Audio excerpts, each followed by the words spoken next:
طلع البدر علينا من ثنيات الوداع وجب الشكر علينا ما دعا لله داع طلع البدر علينا من ثنيات الوداع وجب الشكر علينا ما دعا لله داع.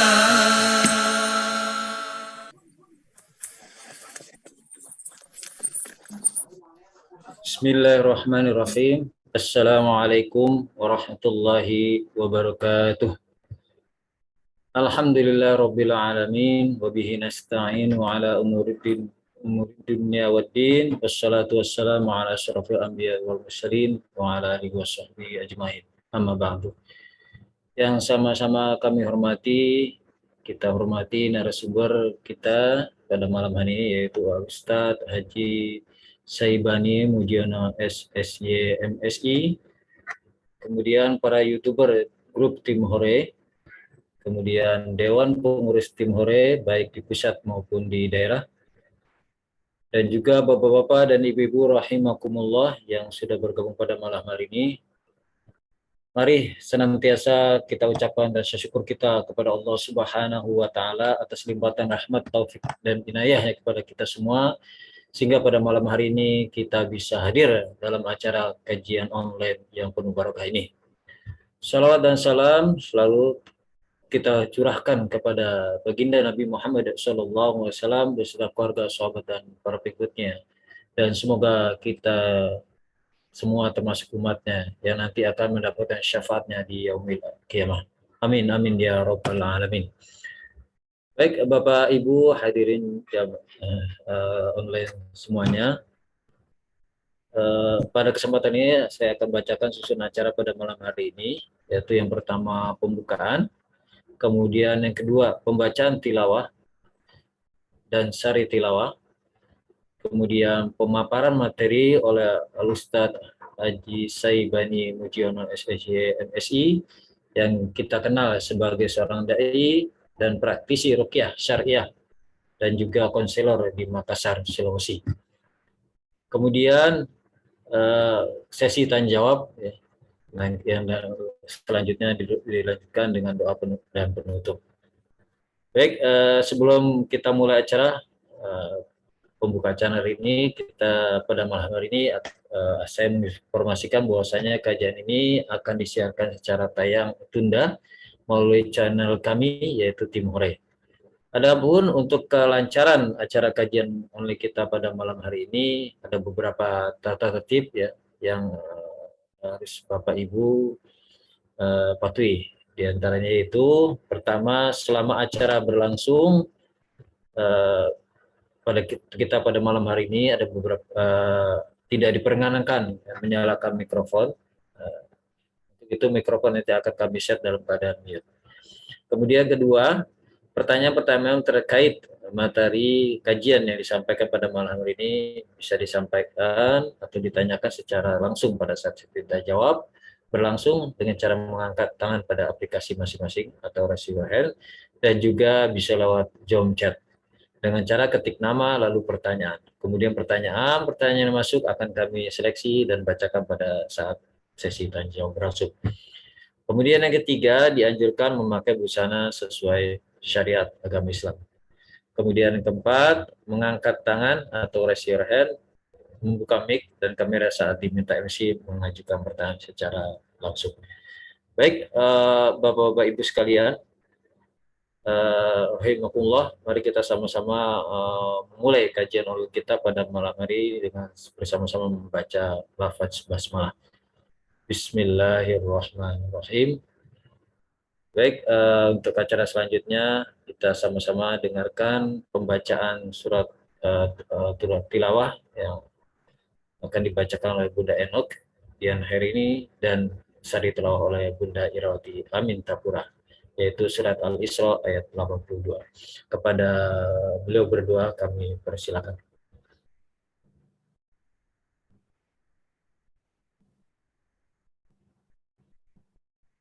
Assalamualaikum warahmatullahi wabarakatuh.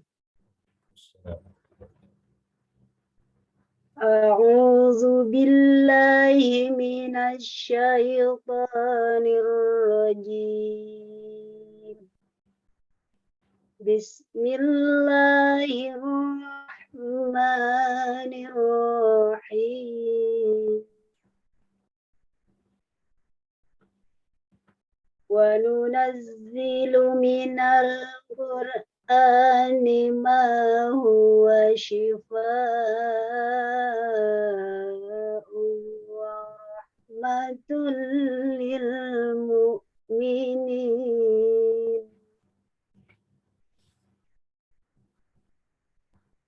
wa la yazidul zalimina illa khasara. Sadaqallahul azim. Aku berlindung kepada Allah dari godaan syaitan yang terkutuk. Dengan nama Allah yang Maha Pengasih, Maha Penyayang. Dan kami turunkan dari Al-Quran sesuatu yang menjadi penawar dan rahmat bagi orang yang beriman. Sedangkan bagi orang yang zalim, Al-Quran itu hanya akan menambah kerugian. Maha benar Allah dengan segala firman-Nya. Assalamualaikum warahmatullahi wabarakatuh. Waalaikumsalam warahmatullahi wabarakatuh. Terima kasih kepada Bunda Enok Dian hari ini dan Bunda Irawati Amin Tapura yang telah membacakan tilawatil Quran. Semoga kita yang mendengarkan dan yang membaca mendapat rahmat dari Allah Subhanahu wa taala. Baik, acara selanjutnya yaitu acara inti kita yaitu pemaparan materi yang akan disampaikan oleh Ustadz Haji Saibani Mujiono. Sebelumnya kami sapa terlebih dahulu. Assalamualaikum warahmatullahi wabarakatuh, Ustadz. Waalaikumsalam warahmatullahi wabarakatuh. Bagaimana kabarnya Ustadz hari malam ini? Alhamdulillah sehat. Alhamdulillah selalu dalam keadaan sehat walafiat ya Ustadz ya. Ya, amin. Baik Ustadz, ya, kita mulai aja Ustadz ya. Baik Bapak-bapak, Ibu-ibu yang sudah hadir jangan lupa untuk mencatat dan siapkan bila ada pertanyaan terbaik yang nanti bisa diajukan dan dipersilakan. Baik, kepada Bapak Ustadz Haji Saibani Mujiono dipersilakan. Tafadhol Ustadz. Baik, sebelumnya saya cek suara. Mana? Okay. Bagus ya suara? Alhamdulillah Ustadz. Bagus. Baik, bismillahirrahmanirrahim. Assalamualaikum warahmatullahi wabarakatuh. Waalaikumsalam warahmatullahi wabarakatuh. Alhamdulillahirabbil alamin. Wabihi nasta'inu ala umurid dunya waddin. Wassalatu wassalamu ala rasulihil karim wa ala alihi wa sahbihi ajma'in amma ba'd. Bapak Ibu yang dimuliakan oleh Allah Subhanahu wa taala. Alhamdulillah pada malam hari ini kita bersyukur kepada Allah. Kita diberikan kesempatan untuk bersua secara virtual di ruang Zoom kita ini. Semoga kita semua dalam keadaan sehat walafiat, tidak kekurangan sesuatu apapun. Salawat teriring salam semoga tercurahkan kepada junjungan kita Nabi besar Muhammad sallallahu alaihi wasallam, Nabi yang terakhir yang menjadi qudwah dan panutan kita semua, Nabi yang membawa rahmatan lil alamin, qudwah bagi setiap mukmin dan bagi siapa saja yang ingin mendapatkan keridhaan Allah Subhanahu wa taala di dunia dan di akhirat. Bapak Ibu yang dimuliakan oleh Allah, yang tema kita pada kesempatan malam hari ini, yaitu sehat secara syar'i dengan herbal. Ya, ini salah satu hal yang akan kita bahas insya Allah. Sebelumnya saya akan menyampaikan bahwa alhamdulillah sejak tahun 2000 ya sekitar 2010 lah ya, sejak tahun 2010 saya mengenal dunia herbal. Alhamdulillah sampai saat ini saya dan keluarga dengan kondisi perkembangan apapun ya, misalnya kurang fit dan sebagainya, alhamdulillah semuanya kita atasi ya dengan pengobatan herbal, baik herbal nabawi maupun terapi-terapi yang lain yang sah secara syar'i. Ini sebagai pembuka yang merupakan kesyukuran ya pada Allah Subhanahu wa taala. Baik Bapak Ibu yang dimuliakan oleh Allah, saya bisa share screen enggak ya? Ada 1-2 slide yang silakan Ada. langsung aja. Langsung Ustaz, bisa Ustaz. ya, oke.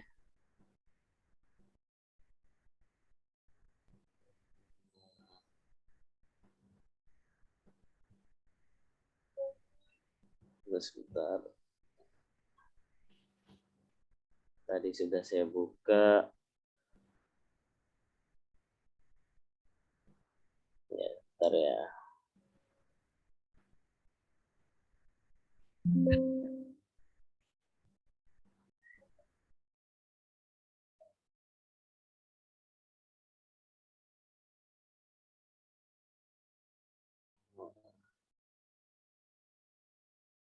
Minta waktu sebentar.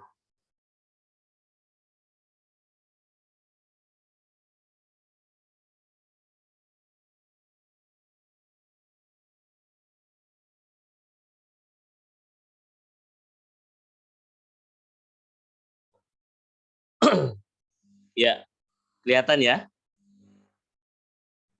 Ya, kelihatan Ustaz. Alhamdulillah. Baik. Ya. Jadi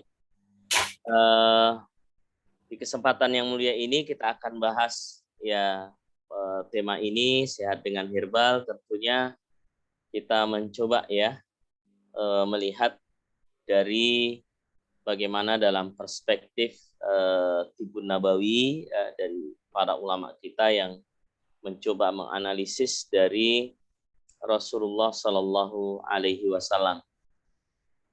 Pertama, Bapak Ibu yang dimuliakan oleh Allah, ya kesehatan adalah nikmat dari Allah Subhanahu Wa Taala yang memang secara khusus ya dalam beberapa hadis Nabi Shallallahu Alaihi Wasallam menyebutkan ya, pertama Nabi SAW bersabda, nikmatani maghbunun fima katsiru minan nas as-sihhatu wal farag. Ada 2 nikmat yang mana manusia itu sering tertipu, yaitu nikmat sehat dan waktu luang. Ya, 2 nikmat ini banyak dilupakan. Terkadang hilang kesehatannya baru menyesal. Ya, saya kebetulan ada klinik pengobatan ya dengan cara syar'i dan cara-cara klasik lah ya yang kita lakukan. Kita mendapati betul ya bahwasanya nikmat sehat itu luar biasa. Ya, nikmat sehat itu luar biasa karena dia adalah mahkota di kepalanya orang yang sehat, tidak mengetahuinya kecuali orang yang sakit. Nikmat sehat ini luar biasa. Saya menemukan beberapa kasus ya, jamaah sekalian ya, kan oleh Allah. Ya, ketika orang sudah kena stroke ya, apalagi sudah ada penyempitan pembuluh darah, atau bahkan ada sebagian yang pecah pembuluh darah di kepala ya, itu sampai-sampai ya, ini yang sudah artinya masih ingat, tetapi untuk membaca Al-Quran saja sudah susah. Jadi baca Quran sudah tidak bisa, sholat sudah tidak bisa diingat-ingat lagi bacaannya. Maka betul-betul nikmat sehat itu yang perlu kita syukuri. Apalagi Nabi SAW menyebutkan juga, man asbaha mu'afan fi jasadihi wa aminan fi sirbihi ya, wa wajada qutu yaumihi faka'annama hizat lahud dunya. Ya, siapa yang pagi hari pikirannya tenang, tidak ada tekanan, badannya sehat dan dia bisa dapat makanan hari itu, maka seolah-olah dunia itu telah menjadi miliknya. Maka nikmat sehat kita syukuri dengan ibadah kepada Allah dan menjaga nikmat sehat itu pada diri kita. Kita ini tidak boleh zalim ya, Bapak Ibu, tidak boleh zalim kepada tubuh kita ya. Ibadah saja itu diatur ya.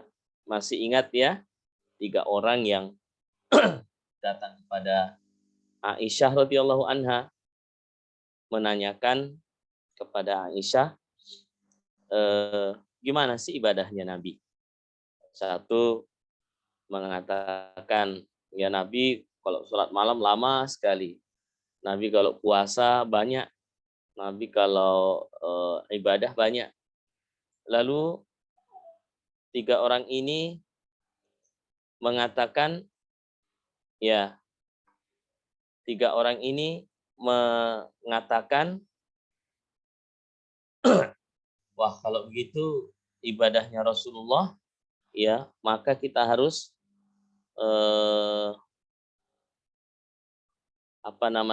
kalau begitu ibadahnya Rasulullah, maka saya mau sholat malam terus dan tidak mau tidur lagi. Ya, yang satu mengatakan saya mau puasa ya. Saya mau puasa dan tidak mau berbuka lagi. Ya, artinya puasa tiap hari. Yang ketiga, saya tidak mau menikah, saya mau bujang terus ya, supaya banyak beribadah. Maka keesokan harinya didengar oleh Nabi, ya bagaimana pendapat kalian orang yang mengatakan begini dan begini? Ya, menyebutkan 3 orang tadi amalan-amalannya tanpa menyebutkan nama. Maka Rasulullah mengatakan, saya puasa, saya juga buka, saya sholat juga saya tidur, dan saya juga menikah. Faman raghiba an sunnati falaisa minni. Siapa yang tidak senang dengan sunnahku maka tidak termasuk golonganku. Ini hadis asbabul wurud daripada hadis itu. Nah, ini syukuri nikmat ini dengan ibadah dan menjaga diri kita ya. Ini banyak orang yang mau syukur nikmat terhadap nikmat sehat tapi tidak tahu bagaimana cara menjaganya. Ya, kalau kita bersyukur atas nikmat sehat itu ya dipelihara, dijaga bagaimana tubuh kita ini senantiasa di dalam keadaan yang seimbang, di dalam keadaan yang sehat. Tidak boleh orang biar saja diatur di dalam, nanti tubuh yang mengaturnya. Tidak bisa. Kita punya kewajiban untuk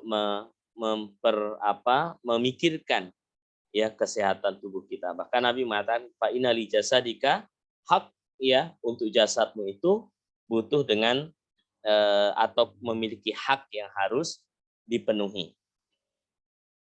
Kemudian dalam sejarah Bapak Ibu, Nabi itu sakit cuma 2 kali. Ya, luar biasa Bapak Ibu ya. Kalau orang yang paling sehat ya Rasulullah sebenarnya. Rasulullah sakit seumur hidup hanya 2 kali, itu pun faktor eksternal Bapak Ibu.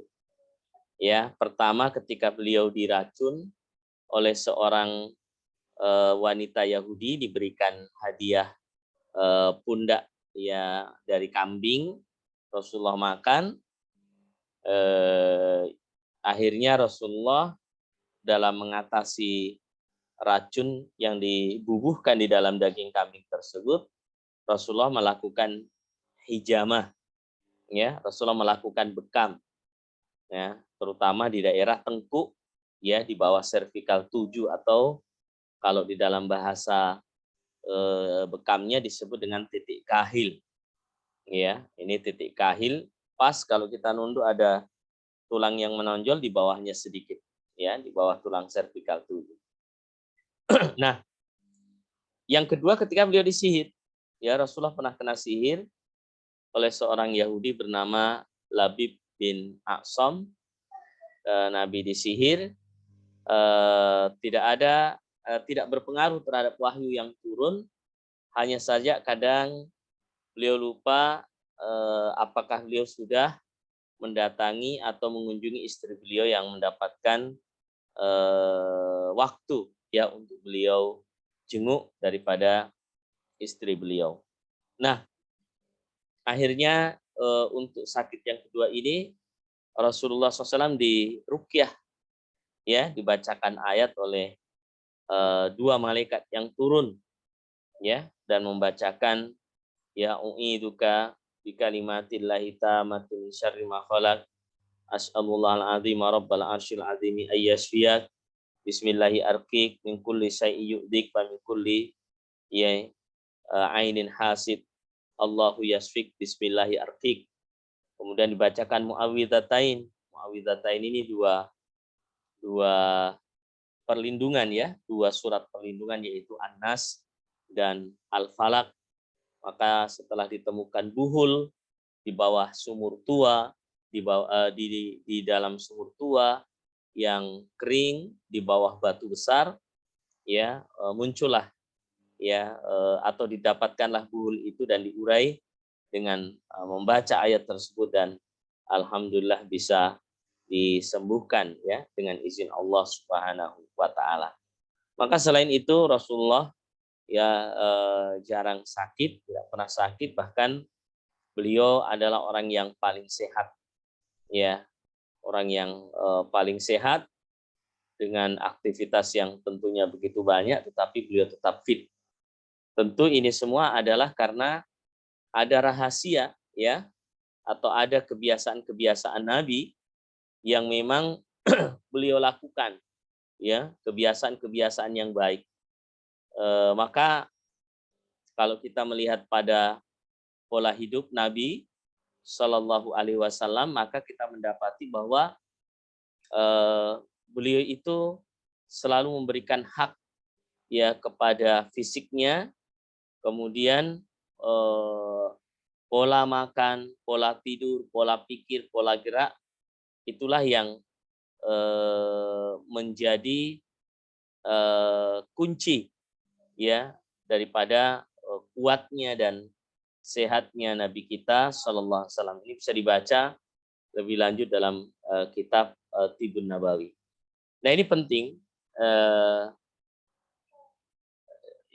Bapak Ibu sekalian yang dimuliakan oleh Allah Subhanahu wa taala, ya, ketika seseorang itu bisa menjaga adab-adab Islami, kemudian seseorang bisa mengatur, ya, apa yang menjadi hak dan kewajiban bagi jasmani dan rohani kita secara proporsional, ya, secara proporsional, maka insya Allah akan bisa mendapatkan kesehatan itu, ya. Dan itulah, ya, di antara rahasia Rasulullah Shallallahu Alaihi Wasallam. Dan, ya, luar biasa kalau kita semakin mendalami apa yang disampaikan oleh Nabi Shallallahu Alaihi Wasallam. Maka, ya, di dalam upaya menjaga kesehatan kita, paling tidak, ya, kalau dalam perspektif Tibbun Nabawi ini ada ada 3 hal yang gampang ya untuk kita lakukan. Yang pertama apa yang disebut dengan hifdzus shihah ya. Hifdzus shihah ini artinya menjaga kesehatan itu ya dengan berusaha mengatur ya pola-pola hidup kita. Bapak Ibu, kalau kita lihat dalam ya teori pengobatan klasik baik Cina maupun pengobatan klasik Arab, kita mendapati bahwa pola pikir itu juga menjadi sebab penting ya orang bisa sakit. Ya, sebenarnya kalau orang bisa mengatur pola ya, pola makan, pola tidur yang benar. Ya, kalau kita lihat dalam sunnah ya, pola makan misalnya contoh Nabi kalau makan itu selalu membagi 3 lambungnya ya, fasulusun lito'amihi sepertiga untuk makanan, fasulusun lisyarabihi sepertiga untuk minuman, wasulusun linafsihi sepertiga untuk bernapas. Jadi itu yang dilakukan oleh Rasulullah SAW. Ya kan berbeda dengan gaya hidup kita. Ya pertama kebanyakan kita ya itu makannya selalu kenyang, ya selalu berlebihan. Nah ini tentu kita harus menyesuaikan. Coba Bapak Ibu kalau makan, kalau masih mau 1-2 suap berhenti, ya itu artinya dalam posisi kayak masih nanggung lah gitu ya. Apa kalau orang Jawa bilang magel ya, masih magel gitu. Masih mau lagi tapi berhenti.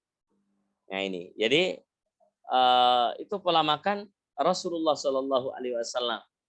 Ya, beliau tidak makan sebelum atau tidak memasukkan makanan sebelum makanan yang lama itu sudah terurai. Ya, dan ini disebutkan juga dalam kitab Tibbun Nabawi. Ya, untuk menjaga itu dalam rangka hifdzus shihah.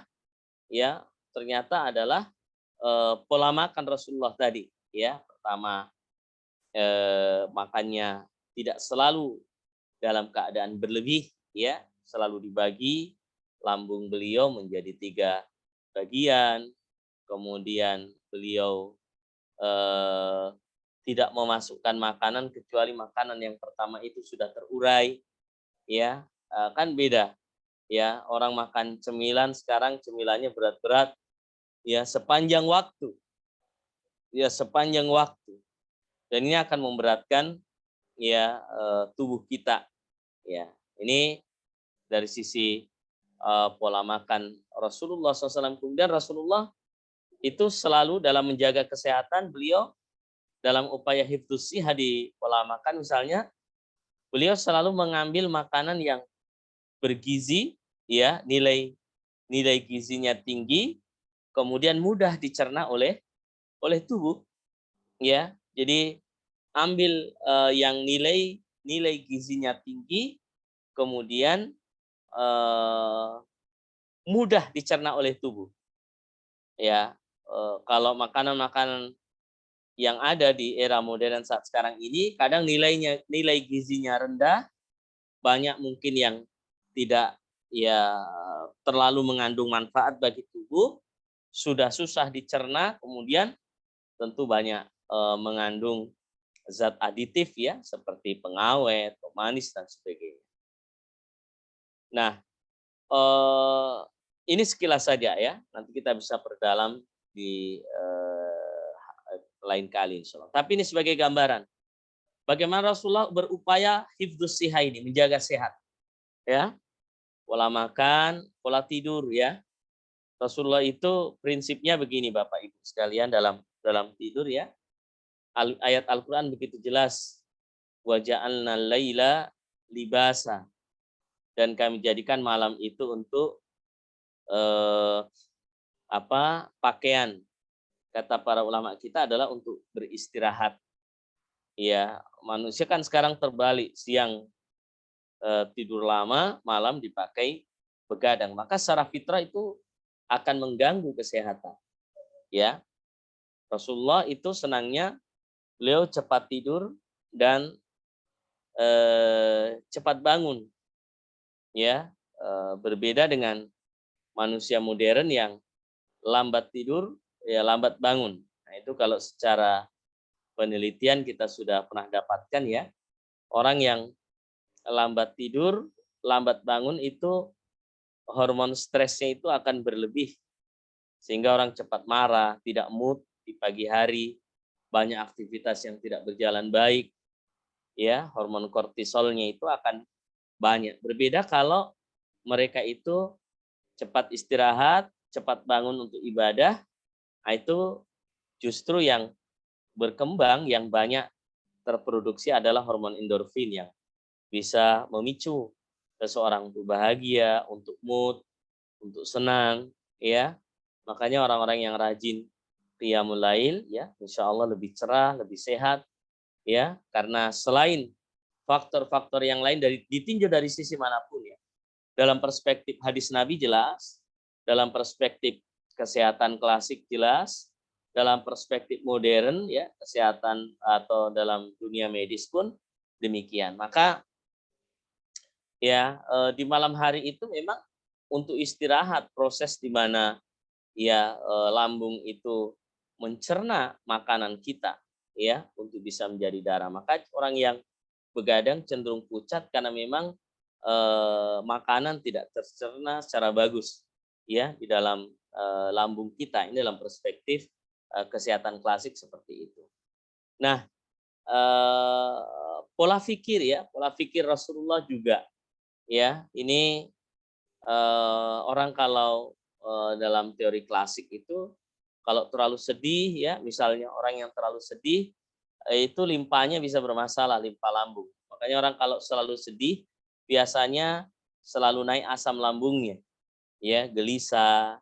Makanya orang yang sedih terus rata-rata limpa lambungnya itu menjadi kalah, ya sehingga cepat sekali terkena gangguan lambung. Ya orang yang stres itu rata-rata memang lambung gangguan. Orang yang misalnya cepat marah, ya itu yang terganggu livernya, ya karena hawa panas terus muncul, livernya bekerja berat. Ini dalam teori klasik Bapak Ibu ya. Orang yang terlalu bergembira, ya terlalu bergembira berlebihan juga tidak bagus.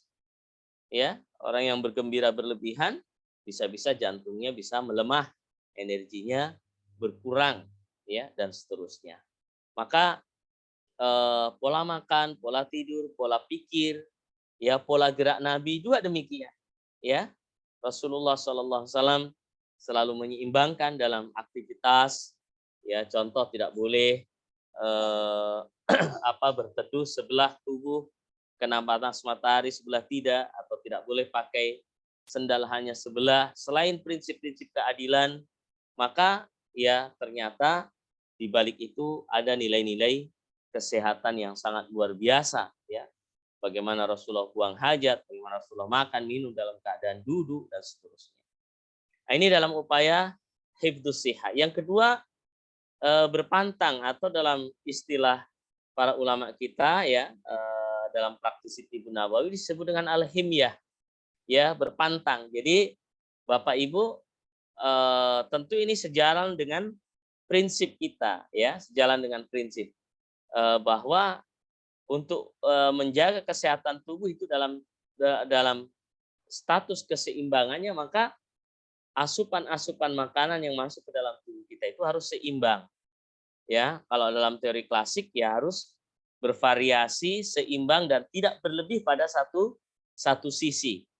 Contoh ya, misalnya tubuh kita ini Bapak Ibu, ya tubuh kita ini ada paling tidak ada 4 tipe. Ya, tubuh kita ini ada 4 tipe paling tidak. Ada yang disebut dengan tipe panas, tipe dingin, ya. Ya, tipe panas ini memang kondisi suhu tubuhnya lebih panas daripada yang lain. Kemudian Ini berpengaruh ketika umur masih muda, ya. Kemudian asupan makanan juga berpengaruh dalam suhu tubuh manusia itu, ya. Tipenya, ya, ada panas, dingin, lembab, dan kering, ya, tipe-tipe tubuh manusia. Nah, kalau dilihat dalam konsep modern tentu dalam keseimbangan gizi, ya, dalam keseimbangan nutrisi.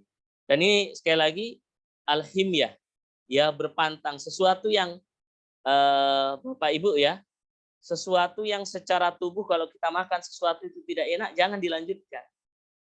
Tidak enak itu bereaksi gitu bagi tubuh kita. Ya kan, kita tidak semua kita tahu kesehatan, ya. Tidak semua kita, tapi Allah memberikan sinyal-sinyal pada diri kita. Allah SWT mengatakan, laqad khalaqnal insana fi ahsani taqwim. Sungguh aku ciptakan manusia itu dalam bentuk yang sebaik-baiknya. Di antara implementasi bentuk, ya, tolong diingatkan kalau waktu sudah mulai habis, nggak apa-apa di chat, ya, bahwa implementasi daripada fi ahsani taqwim itu adalah Allah Subhanahu wa taala memberikan perangkat yang sempurna luar biasa bagi tubuh kita untuk seseorang itu menyadari dirinya. Ya, contoh, ya, dalam alhimyah ini, berpantang ini, misalnya seseorang itu kalau makan yang terlalu dingin langsung bereaksi tubuhnya, atau makan yang terlalu pedas bereaksi tubuhnya, berarti dia harus bisa melihat itu bahwa, oh, saya tidak cocok kalau seperti ini.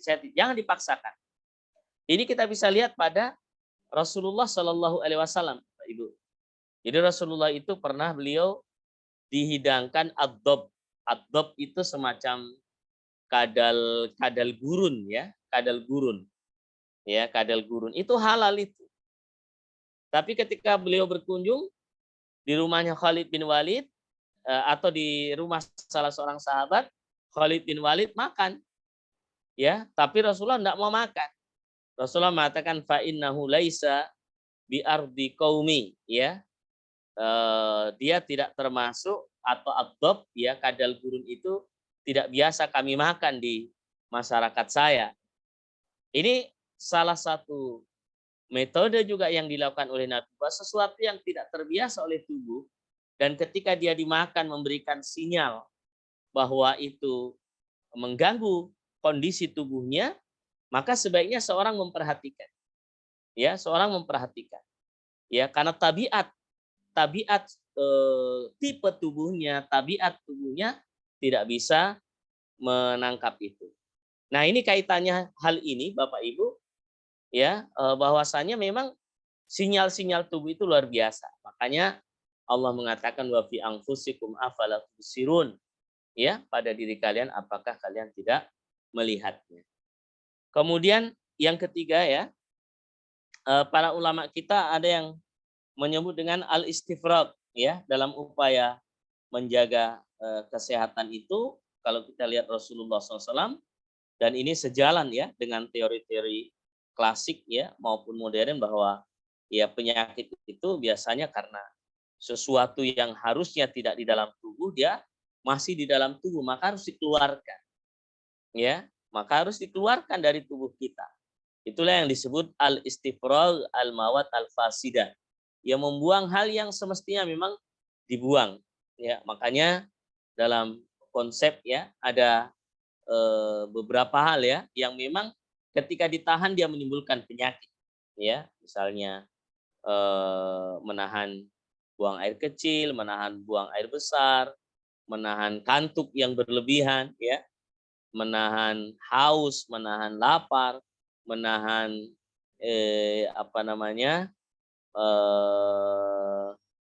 ya, angin, ya, atau darah yang ada di dalam tubuh kita. Makanya, ya, bahkan orang yang mau muntah pun, ya, kalau dalam pengobatan Arab klasik, ya, dalam pengobatan Arab klasik itu ada namanya al-kai, ya. Jadi memang muntah, ya, muntah itu bagian daripada, atau upaya memuntahkan sesuatu itu bagian daripada pengobatan klasik yang yang bisa dipakai. Dan kita juga rasa ya kalau kita pas ada apa namanya mau muntah kemudian kita bisa muntahkan langsung segar rasanya. Kan memang itu harus keluar. Ya, dia tidak bisa ditahan. Kalau dalam TCM ya ada energi yang berbalik yang harusnya turun tapi dia naik ke atas. Ya, itu secara TCM. Tapi secara klasik bahwa al-kai itu memang harus dikeluarkan ya. Al-qai'u ya. Jadi al-qai'u itu artinya yang mau muntah. Nah, makanya di dalam sejarah ya kita melihat ada namanya hijamah ya, bekam ya, atau bekam atau hijamah. Nah, poin tadi yang kita sebutkan, kita harus mengenali diri kita Bapak Ibu ya. Kenali diri kita sebaik-baiknya. Kenali diri kita dalam upaya menjaga kesehatan. Kalau kita bicara masalah kesehatan rohani, ada bab lain ya. Insya Allah masalah kolbu dan sebagainya. Tapi secara fitrah kita harus mengenali diri kita. Misalnya begini Bapak Ibu. Kita dari kecil terpola dengan sesuatu, ya kita harus melihat kalau sesuatu itu buruk harus kita perbaiki. Tapi kalau sesuatu itu baik, jangan mengubah kebiasaan yang memang sudah kebiasaan baik, termasuk ya makanan, minuman dan sebagainya. Nah ini, jadi kita harus mengenali diri kita, apa-apa yang kalau kita masukkan ke dalam tubuh kita menimbulkan efek yang tidak baik, maka harus kita hindari, ya kita hindari.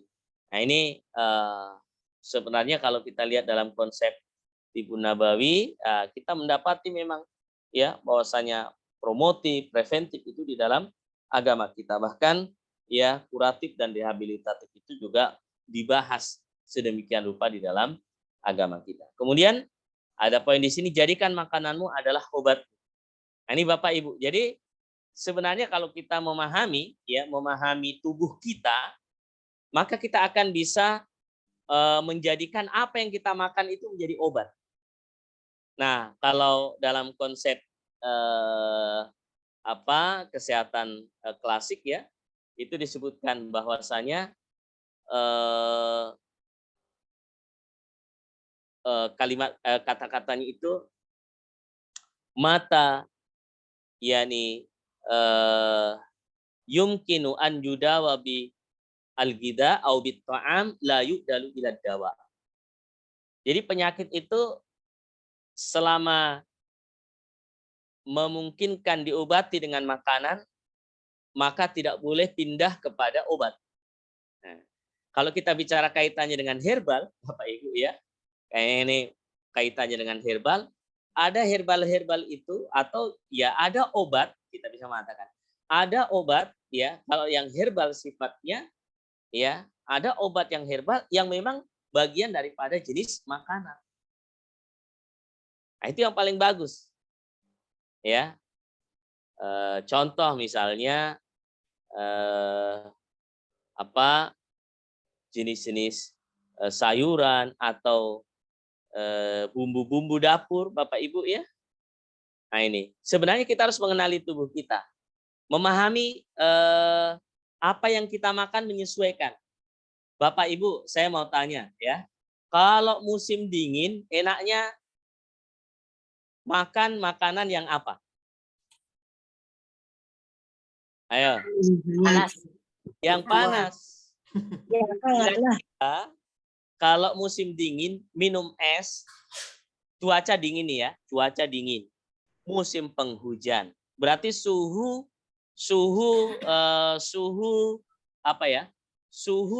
itu cenderung dingin. Belum lagi kalau pakai AC. Baru minumnya es. Kira-kira menyalahi fitrah enggak ya? Menyalahi fitrah. Iya. Nah, kalau mau sehat, kalau musim dingin minum yang hangat, panas. Contohnya, ya di Indonesia banyak jahe. Ya, itu jahe enak. Ya, makanya Bapak Ibu kalau merasakan atau musim cuaca dingin, jangan minum es. Ya, minum jahe. Ya. Nah, kalau musim panas, ya kita tidak berbicara es ya. Tapi kalau musim panas, Cocoknya minumnya yang dingin. Makanan-makanan yang dingin dan Allah sudah ciptakan. Coba buah semangka itu munculnya musim panas atau musim dingin? Musim panas. Musim panas. Kenapa musim panas? Karena Allah tahu yang dibutuhkan kita itu yang dingin-dingin. Makanya kalau cuaca sedang panas, usahakan minum jenis makanan yang sifatnya dingin. Minum jenis minuman atau makanan yang sifatnya dingin. Misalnya, makan buah, makan ya misalnya mentimun. Mentimun kan sifatnya dingin Bapak Ibu ya. Nah, berarti kalau musim panas itu makan mentimun bagus. Termasuk kalau ada tubuh yang panas, tipenya ya harus lawan. Kalau kering sekali harus yang lembab dilawannya. Jadi suhu tubuh kita seperti itu. Ya. Jadi Rasulullah ini sebagai contoh saja. Kalau Bapak Ibu lakukan ini enak ya. Jadi Bapak Ibu contoh dari Rasulullah itu kalau Rasulullah makan makanan yang panas sifatnya, beliau selalu imbangi dengan yang dingin. Beliau pernah makan kurma. Kurma itu secara sifat menurut para ahli herbalis Arab dahulu itu dia sifatnya hangat. Hangat. Maka Rasulullah makan mentimun untuk membatalkan sifat panas daripada kurma, ya. Begitu sebaliknya. Ya, kalau kita lebih detail lagi, ya Ibnu Qayyim menyebutkan, ya kalau untuk menjaga itu, ya makanan yang kita masukkan itu, beliau tidak menggabungkan dalam satu kali makan makanan yang sejenis dengan berbagai macam masakan. Ya, contoh misalnya ada daging di rendang, di sup, di apa lagi? Di pindang, ya macam-macam. Maka sebaiknya jangan dimakan semuanya. Ambil salah satu supaya sifat dasar daripada apa yang kita makan itu tetap tidak bercampur dengan yang lain. Secara kandungan zat ya itu bisa berlebih ya. Kandungan proteinnya juga bisa berlebih, banyak mengandung kolesterol seperti itu.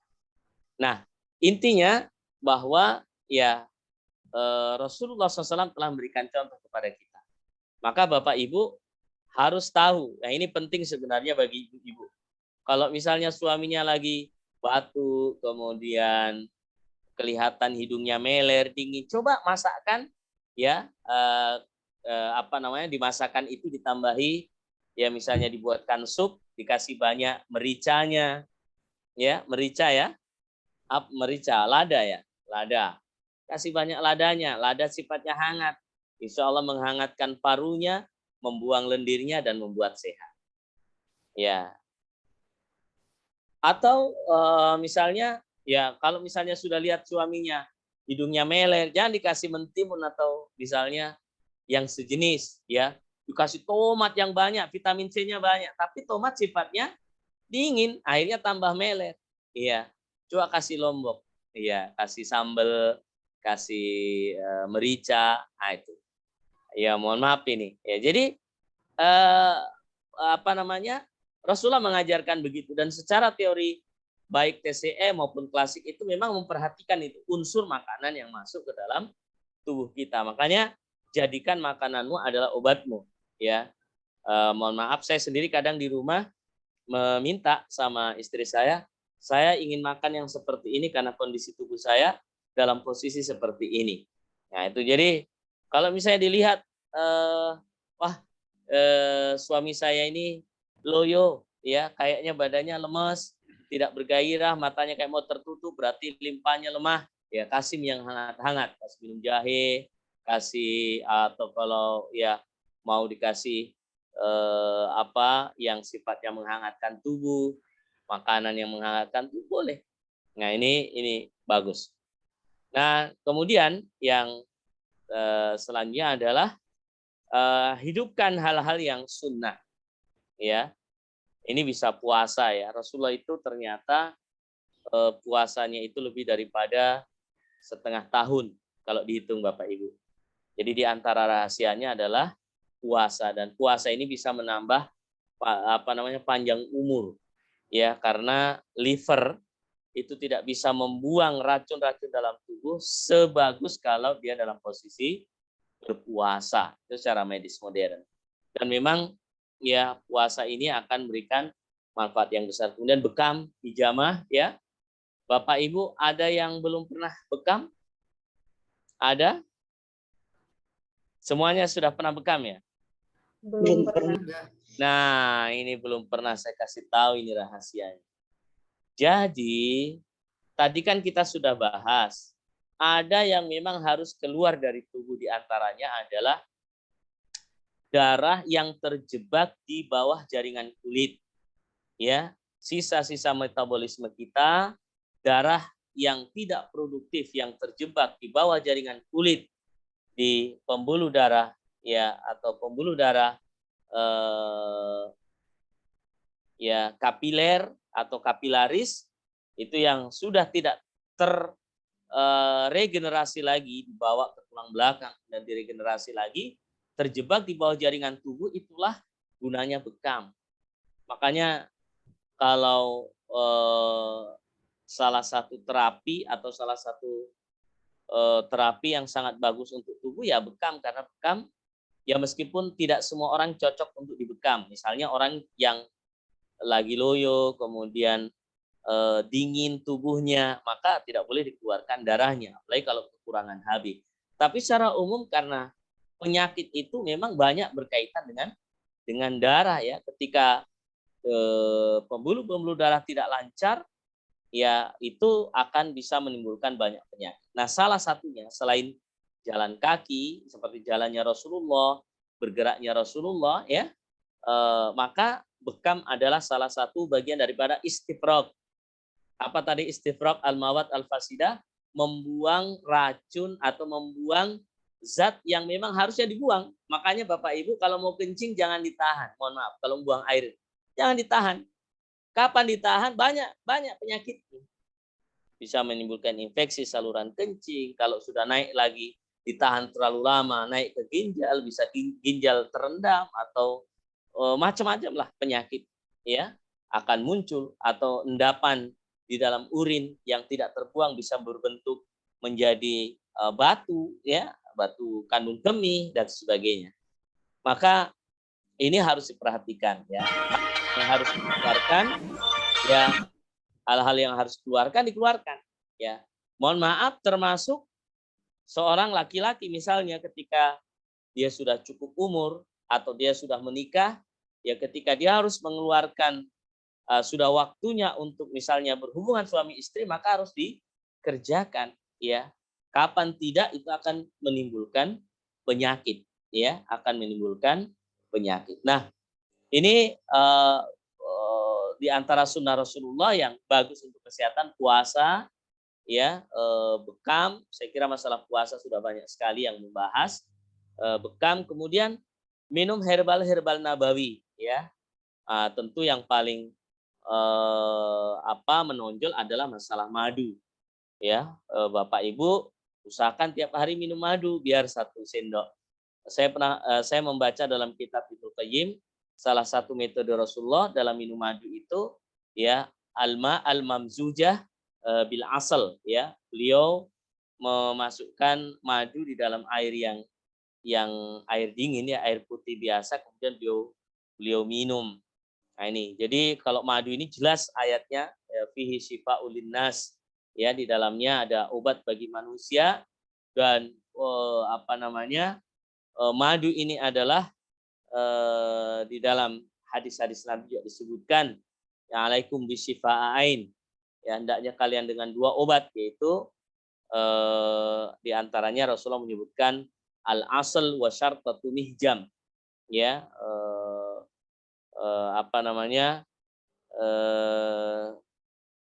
madu dan sayatan bekam atau proses hijamah. Ya, herbal nabawi adalah herbal yang disebutkan oleh Nabi secara khusus, seperti habbatus sauda ya, jintan hitam, dawa unikul hida ya. Meskipun tidak boleh terlalu banyak minumnya, tetapi seandainya mau rutin pun tiap hari 2 kapsul 500 mg insya Allah aman, karena lethal dosisnya cukup tinggi untuk seperti habbatus sauda. Ya, saya kira ini ya sebagai pengantar buat Bapak Ibu sekalian. Ya, kalau ada yang ingin ditanyakan saya persilahkan. Assalamualaikum Pak Topik. Pak Topik. Bagi para peserta, mungkin ada yang ingin ditanyakan. Pak Topik, silakan. Udah sesi tanya jawab. Baik, terima kasih kepada Ustaz atas penyampaian materinya. Alhamdulillah kita jadi banyak pengetahuan yang dapat didapat ya. Baik, kita masuk ke sesi tanya jawab ya. Oke, ini ada satu nih dari Junina Caniago. Silakan diaktifkan mic-nya juga. Apa Bu Lina? Assalamualaikum warahmatullahi wabarakatuh. Waalaikumsalam warahmatullahi wabarakatuh. Terima kasih atas kesempatan yang diberikan pada saya. Ustadz, saya mau tanya, dari tadi kan kita membahas soal makanan dan obat-obatan herbal yang disarankan oleh Rasulullah. Yang saya ingin tanyakan di sini, Pak Ustadz, langkah-langkah apa dalam ajaran Islam untuk kita selalu sabar dalam menerima ujian sakit? Kalau selain dari kita harus menjaga pola makan, pola hidup sehat. Nah, untuk kita selalu sabar dalam menerima ujian sakit itu dalam ajaran Islam apa aja, Pak Ustadz? Ya. Terima kasih. Baik. Gimana Pak? Langsung ya? Ya, langsung Ustaz. Ya. Jadi bagi orang yang sakit, ya pertama tentu kita menjaga kesehatannya. Tapi kalau sudah sakit kita harus melakukan beberapa hal ya. Pertama, kesabaran tadi bahwa apa yang terjadi tentu takdir Allah Subhanahu wa taala kepada kita, dan diingat-ingat hadis-hadis tentang bagaimana pahala yang besar bagi orang yang diuji oleh Allah ya. Tentu diantaranya firman Allah Subhanahu wa taala, ya alladzina idza asabathum musibah qalu inna lillahi wa inna ilaihi raji'un. Ya, ulaika alaihim shalawatu mir rabbihim wa rahmah wa ulaika humul muhtadun. Bahwasanya orang-orang yang apabila mereka ditimpa musibah, mereka mengatakan inna lillahi wa inna ilaihi raji'un. Semua datang dari Allah dan semua kembali kepada Allah. Maka Allah mengatakan ulaika alaihim shalawatu mir rabbihim wa rahmah. Mereka itulah orang-orang yang mendapatkan salawat dari Tuhan mereka dan rahmat ya. Wa ulaika humul muhtadun, dan mereka mendapatkan petunjuk. Balasan besar bagi orang yang terkena musibah. Yang kedua, ingat hadis Nabi SAW, ya, tidaklah seorang merasa demam, panas dalam tubuhnya sampai kaki yang menginjak duri pun ketika dia ikhlas akan menjadi penghapus kesalahannya. Maka bahwa sakit itu akan menghapuskan dosa. Makanya kalau ada orang soleh kemudian sakit, itu bisa jadi dosanya dihabiskan di dunia dengan sakit supaya di akhirat tidak ada hisab lagi. Terampunkan dosanya dengan sakit yang diderita ya sewaktu di dunia.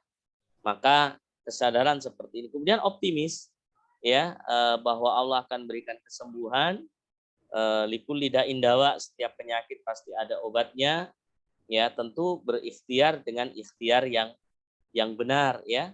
Terus berdoa, berikhtiar yang benar. Kemudian jangan pesimis dan jangan berburuk sangka kepada Allah. Ini yang paling penting. Tidak boleh seorang itu mengatakan begini ya, kenapa ya Allah memberikan ujian kepada saya? Kalau pertanyaan kenapa untuk introspeksi diri boleh, tapi kalau kenapa untuk menyesali takdir, ya tidak boleh ya. Itu termasuk dosa besar ya. Dan meminta kepada Allah Subhanahu wa taala agar dimudahkan kesembuhan ya. Wallahu a'lam. Baik, Jazakumullah khairan. Assalamualaikum atas jawabannya. Berikutnya ada juga yang bertanya misalnya nih Ustaz dari Bunda Intan Rahmila. Nah, silakan Bunda Intan dibuka mic-nya. Assalamualaikum warahmatullahi wabarakatuh. Waalaikumsalam. Mau tanya Pak Ustadz, manfaat bekam di kepala apa ya? Itu aja. Terima Ya. kasih. Wassalamualaikum. Salam. Ya, jadi titik bekam itu ada titik bekam nabawi, artinya apa yang disebutkan oleh Nabi Shallallahu Alaihi Wasallam. Itu ada 9 titik, ya, diantaranya pas di tengah-tengah kepala. Jadi kalau kita pegang telinga, begini tangannya pas di atas, yang kalau ditusuk agak nyeri, ya, selurusnya telinga, ya, tangan kita posisinya begini. Nah, ini atau begini boleh, ya, itu namanya titik umumugit, ya, umumugit. Maka untuk titik di bagian kepala itu segala sesuatu yang terkait dengan kaitannya dengan sakit di bagian kepala, ya, kalau kita kepala misalnya mata, hidung, mulut, telinga, itu bisa dibekam di bagian kepala. Bahkan untuk pasien-pasien yang stroke, ya, hendaknya titiknya tidak hanya satu di bagian kepala itu. Maka ya untuk menstruasi yang susah juga, ya, karena itu akan bertemu titik-titik akupuntur, ya. Nah, tapi secara umum insya Allah untuk bagian kepala, ya, keluhan-keluhan yang ada di kepala itu bagus, ya, terutama yang sering sakit kepala, apalagi karena pengaruh hawa panas di dalam tubuh yang naik ke kepala, ya, bisa bermanifestasi dalam medis, ya, bentuk darah tinggi, hipertensi manifestasinya, atau orang tiroid itu cukup bagus juga, ya, orang tiroid. Kemudian untuk yang mata minus, kesuburan, haid, sakit, itu bagian kepala cukup bagus di titik umumugit, ya, wallahu a'lam. Meskipun titik kepala banyak, Bu, ya, tapi yang pas di tengah sekali di puncak kepala itu namanya titik umumugit, yang memang titik 1000 penyakit, ya, dalam TCM pun demikian. Allah. Terima kasih Ustaz atas jawaban-jawabannya, mudah-mudahan bisa jawab gitu ya. Oke, berikutnya mungkin Bunda Enok mau bertanya, silakan Bunda Enok. Baik, Assalamualaikum Ustaz. Waalaikumsalam warahmatullahi wabarakatuh. Saya mau tanya terkait tadi yang Ustaz paparkan, dari dalam tubuh kita harus ada darah yang keluar, seperti itu. Nah, saya sebagai perempuan, apa tidak cukupkah darah yang keluar itu seperti hanya kita haid setiap bulan gitu? Apa memang harus dibekam gitu? Selain Ya. dari darah haid itu. Gitu. Ya, jadi proses darah haid itu kan memang dari sel telur yang turun ke rahim dan tidak dibuahi, ya, maka dia keluar menjadi darah haid dan memang harus keluar, ya, harus keluar. Maka apakah tidak cukup? Maka saya mengatakan tidak cukup. Kenapa? Karena beda darah yang keluar ketika haid dengan darah yang keluar lewat hijamah atau bekam, ya, itu secara syar'i, medis maupun teori klasik, ya, itu sangat berbeda. Apalagi memang sekali lagi darah bekam adalah darah yang dia terjebak di bawah jaringan kulit, yang dia beda jalurnya dengan darah haid, ya, baik asal maupun jalur. Itu, Bu, ya. Jadi bahkan saya untuk orang-orang yang susah haid pun dengan bekam insya Allah bisa dibantu, ya. Susah haid, tidak subur, ya, ada titik-titik yang memang bisa memberikan kesuburan, ya, dan menormalkan hormon. Karena kan intinya haid kaitannya dengan sistem humoral ya, sistem hormon yang ada di dalam tubuh seorang wanita. Jadi tetap kami anjurkan untuk bisa berbekam.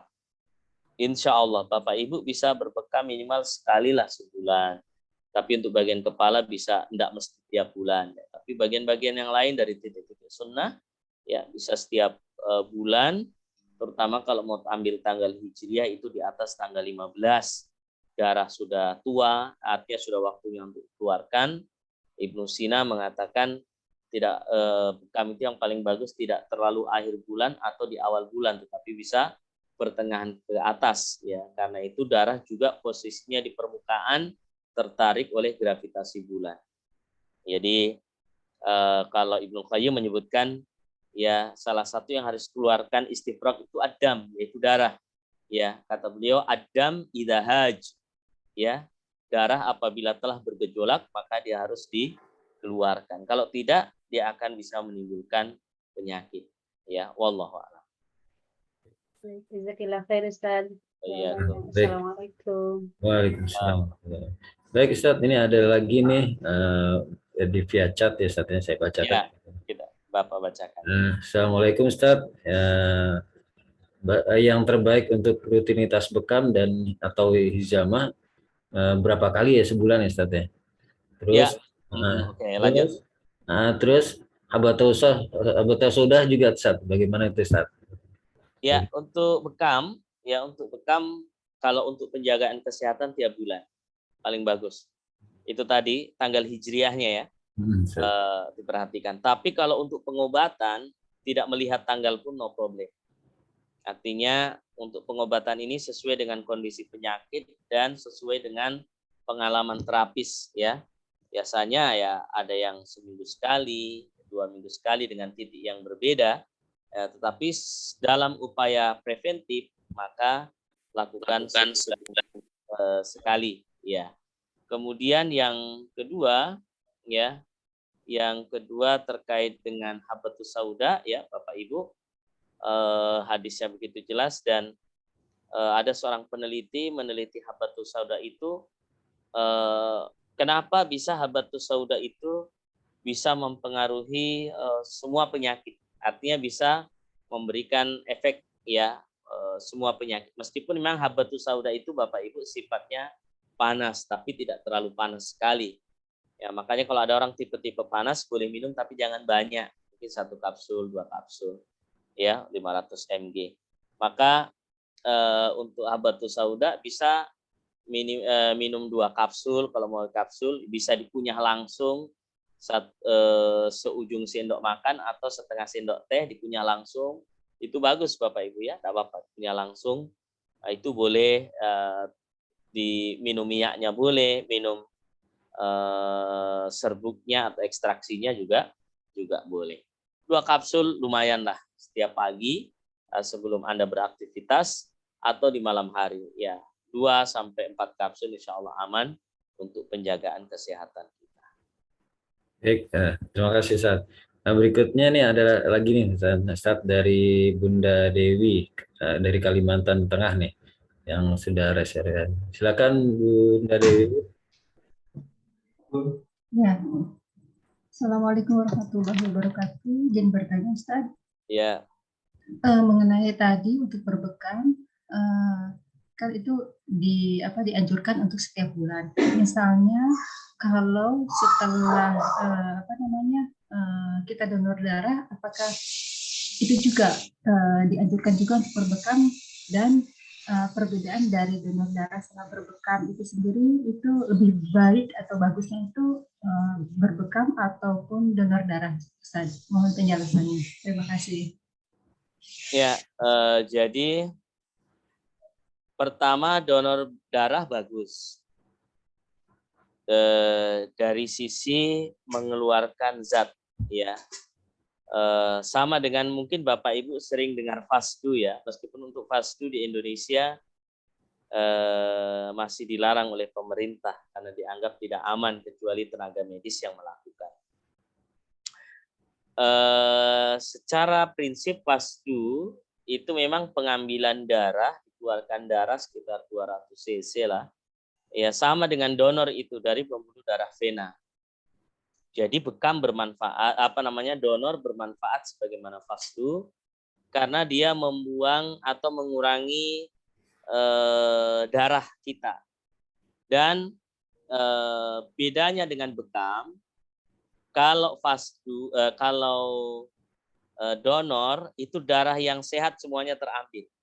Jadi sel darah merah, sel darah putih yang karena kan memang mau dipakai lagi, ya, mau dipakai lagi oleh orang yang kita donor, memang terambil semua, ya, semua zat-zat dan apa yang ada di darah terambil semua.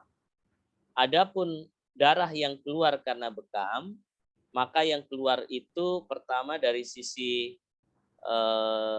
leukositnya, ya, leukositnya itu rendah, ya, sel darah putihnya rendah, sel darah merahnya juga yang bentuknya sudah sudah asing gitu, tidak bagus lagi dan tidak bisa diregenerasi lagi, sehingga bedanya kalau donor itu dari pembuluh darah vena, kalau bekam itu dari kapilaris, ya, pembuluh darah kapilaris yang kecil-kecil, yang sangat halus, yang berada di bawah jaringan kulit. Kemudian kalau dari sisi apakah orang yang sudah fasdu masih dianjurkan, jawaban saya masih, karena berbeda cara kerja donor dengan cara kerja bekam. Tetapi perlu dipertimbangkan, ya, jaraknya jangan terlalu dekat. Misalnya donor di awal bulan, bolehlah di akhir bulan berbekam, ya. Atau kalaupun tidak bisa tiap bulan berbekam pun no problem, ya. Tapi kalau bisa seumur hidup, ya minimal setahun sekali, ya, untuk menjaga, betul, ya, untuk menjaga. Dan ini banyak, seandainya umat Islam tahu ini bagaimana bekam, luar biasa, ya. Banyak sekali akan tercegah, ya, berbagai macam penyakit dengan bekam tersebut. Tentu kepada ahlinya, ya, kalau di Indonesia ada PBI, ya, Perkumpulan Bekam Indonesia, yang memang menaungi para terapis-terapis bekam yang ada di seluruh Nusantara. Saya kira begitu, Bu, jawaban saya. Mudah-mudahan bisa dipahami. Baik, alhamdulillah, jazakallah khairan katsiran Ustaz atas jawaban-jawabannya dan juga penjelasan materi, ya. Karena waktunya sudah larut, ya, dan terima kasih atas jawaban-jawabannya. Saya kira cukup, ya. Mudah-mudahan tidak puas, ya, karena kadang-kadang puas kita bisa mencari yang lebih lagi, gitu. Baik, jazakallah Ustaz atas penjelasan materi kajiannya untuk kami tim Hore. Semoga Allah Subhanahu wa taala melimpahkan rahmat, ya, kepada Ustaz dan keluarga besar Randa Az-Zahra Al-Haramain yang sudah mendukung acara ini. Semoga Allah Subhanahu wa taala juga memudahkan jalan kita dalam menuntut ilmu, ya, memberi istiqomahan, dan juga semoga yang kita lakukan malam ini merupakan salah satu amal ibadah kepada Allah Subhanahu wa taala. Baik, Bapak Ibu sekalian, kita lanjut ke acara penutup, ya, dengan doa. Tafadhol Ustaz, dipimpin doanya, Ustaz. Baik, bismillahirrahmanirrahim. Alhamdulillah, salatu wassalamu ala Rasulillah. Allahumma salli ala Muhammad wa ala ali Muhammad kama shallaita ala Ibrahim wa ala ali Ibrahim wa barik ala Muhammad wa ala ali Muhammad kama barakta ala Ibrahim wa ala ali Ibrahim innaka Hamidum Majid. Allahumma rabbana zalamna anfusana wa illam taghfir lana wa tarhamna lanakunanna minal khasirin. Allahumma inna nas'aluka ilman nafi'an wa rizqan thayyiban wa amalan mutaqabbala. Allahumma inna nas'aluka salamatan fid din wa afiatan fil jasad wa barakatan fi rizqik wa rahmatan indal maut wa maghfiratan ba'dal maut. Allahumma hawin alaina fi sakaratil maut wa najata minan nar. Allahumma rabbana atina fid dunya hasanah wa fil akhirati hasanah wa qina adzaban nar. Subhanaka rabbika rabbil izzati amma yasifun wa salamun alal mursalin walhamdulillahi rabbil alamin. Ya rabbal alamin. Wa jazakumullah khair. Assalamualaikum warahmatullahi wabarakatuh. Waalaikumsalam. Waalaikumsalam warahmatullahi Waalaikumsalam wabarakatuh. warahmatullahi Jazakallah wabarakatuh. khairan Ustaz, Ustaz. saya panitia dan seluruh komunitas Tim Hored dengan para youtubernya mengucapkan jazakumullah sekali lagi kepada bapak-bapak juga ibu-ibu rahimahullah yang sudah hadir pada kajian online malam ini. Untuk itu marilah kita tutup kajian kita kali ini dengan sama-sama kita membaca doa kafaratul majelis. Subhanakallahumma wa bihamdika asyhadu an la ilaha illa anta astaghfiruka wa atubu ilaik. Terima kasih untuk semuanya. Akhirul kalam dari saya, kurang lebih mohon maaf. Billahi taufiq wal hidayah. Assalamualaikum warahmatullahi wabarakatuh. Waalaikumsalam.